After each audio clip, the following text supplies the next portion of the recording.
Inatasan naman ni Pangulong Benigno Aquino III ang Department of Justice na bumuo ng Special Committee para sa case build-up at pagsasampa ng kaso sa mga sangkot sa Mama Sapano Clash. Ito ang balita ni Aiko Miguel.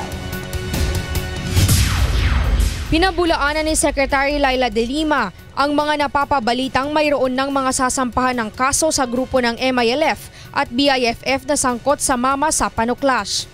Yung binabalitang ready na kami to file against certain personalities, I don't know where it is coming from.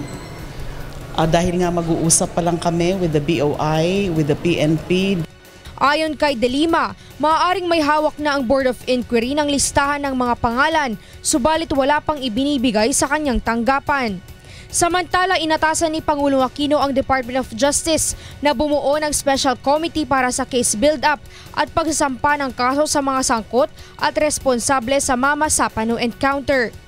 It's for the DOJ to undertake case build-up and prepare the appropriate or necessary criminal charges against those who may be identified and determined to be responsible doon sa nangyari.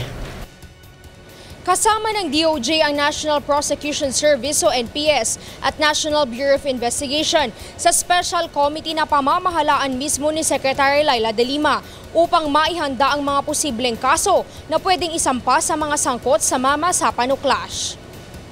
We will be closely coordinating with the PNP, with the Board of Inquiry, and of course, we will not be precluded also from gathering evidence so as to help in the case build-up. Bukod sa mga ebidensyang nakuha ng Board of Inquiry sa pangunguna ng PNP, pati ang mga ebidensyang galing sa AFP, ng Congressional Inquiry at ng Truth Commission, magsasagawa rin ng hiwalay na pangangalap ng ebidensya ang Department of Justice. To evaluate and assess yung mga nakakalap na mga ebidensya, kung sufficient na ba for purposes of filing charges, what charges can be filed and against whom they are to be filed. Aiko Miguel, UNTV News Worldwide.